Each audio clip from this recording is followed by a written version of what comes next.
வேதம் கேட்போம். எசேக்கியேல் 37 அதிகாரம். கர்த்தருடைய கை என் மேல் அமர்ந்து, கர்த்தர் என்னை ஆவிக்குள்ளாக்கி வெளியே கொண்டு போய் எலும்புகள் நிறைந்த ஒரு பள்ளத்தாக்கின் நடுவில் நிறுத்தி என்னை அவைகளின் அருகே சுற்றி நடக்க பண்ணினார். இதோ, பள்ளத்தாக்கின் வெட்ட வெளியிலே அந்த எலும்புகள் மகா திரளாய் கிடந்தது. அவைகள் மிகவும் உலர்ந்ததுமா இருந்தது. அவர் என்னை நோக்கி, மனுபுத்திரனே, இந்த எலும்புகள் உயிரடையுமா என்று கேட்டார். அதற்கு நான், கர்த்தராகிய ஆண்டவரே, தேவரீர் அதை அறிவீர் என்றேன். அப்பொழுது அவர், நீ இந்த எலும்புகளை குறித்து தீர்க்க தரிசனம் உரைத்து அவைகளை பார்த்து சொல்ல வேண்டியது என்னவென்றால், உலர்ந்த எலும்புகளே, கர்த்தருடைய வார்த்தையை கேளுங்கள். கர்த்தராகிய ஆண்டவர் இந்த எலும்புகளை நோக்கி, இதோ, நான் உங்களுக்குள் ஆவியை பிரவேசிக்க பண்ணுவேன். அப்பொழுது உயிரடைவீர்கள். நான் உங்கள் மேல் நரம்புகளை சேர்த்து உங்கள் மேல் மாம்சத்தை உண்டாக்கி உங்களை தோலினால் மூடி உங்களில் ஆவியை கட்டளையிடுவேன். அப்பொழுது நீங்கள் உயிரடைந்து நான் கர்த்தர் என்று அறிந்து கொள்வீர்கள் என்று உரைக்கிறார் என்று சொல் என்றார். எனக்கு கட்டளையிட்டபடியே நான் தீர்க்க தரிசனம் உரைத்தேன். நான் தீர்க்க தரிசனம் உரைக்கையில் ஒரு இரைச்சல் உண்டாயிற்று. இதோ, அசைவுண்டாகி ஒவ்வொரு எலும்பும் தன் தன் எலும்போடே சேர்ந்து கொண்டது. நான் பார்த்து கொண்டிருக்கையில் இதோ, அவைகள் மேல் நரம்புகளும் மாம்சமும் உண்டாயிற்று. மேற்புறமெங்கும் தோலினால் மூடப்பட்டது, ஆனாலும் அவைகளில் ஆவி இல்லாதிருந்தது. அப்பொழுது அவர் என்னை பார்த்து, நீ ஆவியை நோக்கி தீர்க்க தரிசனம் உரை. மனுபுத்திரனே, நீ தீர்க்க தரிசனம் உரைத்து ஆவியை நோக்கி, கர்த்தராகிய ஆண்டவர் உரைக்கிறது என்னவென்றால், ஆவியே, நீ காற்று திசை நான்கிலுமிருந்து வந்து கொலையுண்ட இவர்கள் உயிரடையும்படிக்கு இவர்கள் மேல் ஊது என்கிறார் என்று சொல் என்றார். எனக்கு கற்பிக்கப்பட்டபடி நான் தீர்க்க தரிசனம் உரைத்தேன்.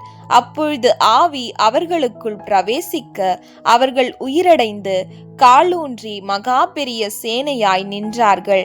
அப்பொழுது அவர் என்னை நோக்கி, மனுபுத்திரனே, இந்த எலும்புகள் இஸ்ரவேல் வம்சத்தார் அனைவருமே.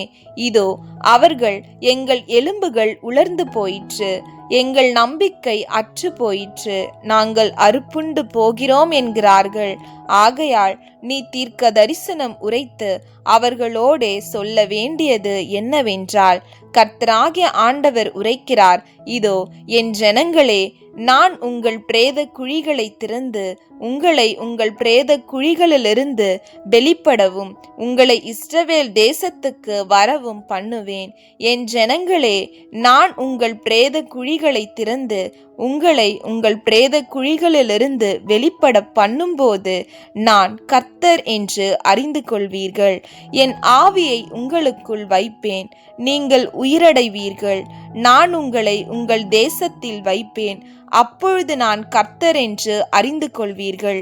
இதை சொன்னேன், இதை செய்வேன் என்று கர்த்தர் உரைக்கிறார் என்று சொல் என்றார்.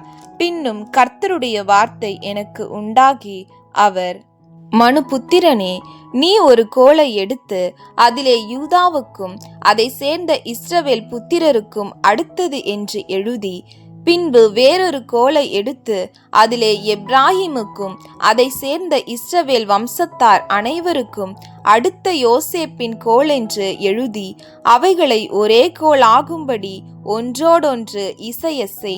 அவைகள் உன் கையில் ஒன்றாகும்.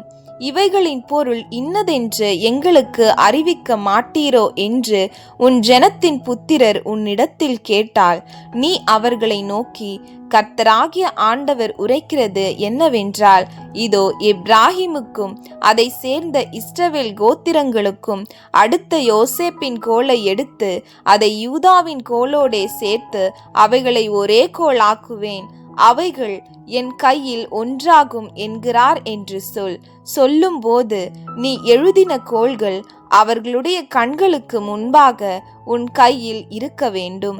நீ அவர்களை நோக்கி, கர்த்தராகிய ஆண்டவர் உரைக்கிறது என்னவென்றால், இதோ, நான் இஸ்ரவேல் வம்சத்தாரை அவர்கள் போயிருக்கும் ஜாதிகளிடத்திலிருந்து அழைத்து சுற்றிலுமிருந்து அவர்களை சேர்த்து அவர்களை அவர்கள் சுய தேசத்திலே வரப்பண்ணி அவர்களை இஸ்ரவேலின் மலைகள் ஆகிய தேசத்திலே ஒரே ஜாதியாக்குவேன்.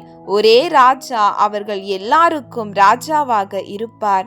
அவர்கள் இனி 2 ஜாதிகளாக இருப்பதில்லை. அவர்கள் இனி 2 ராஜ்யங்களாக பிரிவதுமில்லை. அவர்கள் இனி தங்கள் நரகலான விக்கிரகங்களினாலும் தங்கள் அருவருப்புகளினாலும் தங்களுடைய சகல மீறுதல்களினாலும் தங்களை தீட்டுப்படுத்துவதுமில்லை. அவர்கள் குடியிருந்து பாவம் செய்த எல்லா இடங்களிலிருந்தும் நான் அவர்களை நீங்களாக்கி ரட்சித்து அவர்களை சுத்தம் பண்ணுவேன். அப்பொழுது அவர்கள் என் ஜனமாயிருப்பார்கள், நான் அவர்கள் தேவனாயிருப்பேன். என் தாசனாகிய தாவீது என்பவர் அவர்கள் மேல் ராஜாவாக இருப்பார். அவர்கள் எல்லாருக்கும் ஒரே மேய்ப்பர் இருப்பார். அப்பொழுது அவர்கள் என் நியாயங்களில் நடந்து என் கட்டளைகளை கைக்கொண்டு அவைகளின் படியே செய்து நான் என் தாசனாகிய யாக்கோபுக்கு கொடுத்ததும் உங்கள் பிதாக்கள் குடியிருந்ததுமான தேசத்திலே குடியிருப்பார்கள். அவர்களும் அவர்கள் பிள்ளைகளும் அவர்களுடைய பிள்ளைகளின் பிள்ளைகளும் அதிலே என்றென்றைக்கும் குடியிருப்பார்கள். என் தாசனாகிய தாவீது என்பவர் என்றென்றைக்கும் அவர்களுக்கு அதிபதியாயிருப்பார். நான் அவர்களோடே சமாதான உடன்படிக்கை செய்வேன். அது அவர்களுக்கு நித்திய உடன்படிக்கையாயிருக்கும். நான் அவர்களை நிலைப்படுத்தி அவர்களை வர்த்திக்க பண்ணி அவர்கள் நடுவிலே என் பரிசுத்த ஸ்தலத்தை என்றென்றைக்கும் ஸ்தாபிப்பேன். என் வாசஸ்தலம் அவர்களிடத்தில் இருக்கும். நான் அவர்கள் தேவனாயிருப்பேன். அவர்கள் என் ஜனமாயிருப்பார்கள். அப்படியே என் பரிசுத்த ஸ்தலம் அவர்கள் நடுவிலே என்றென்றைக்கும் இருக்கும்போது நான் இஸ்ரவேலை பரிசுத்தம் பண்ணுகிற கர்த்தர் என்று ஜாதிகள் அறிந்து கொள்வார்கள் என்கிறார் என்று சொல் என்றார்.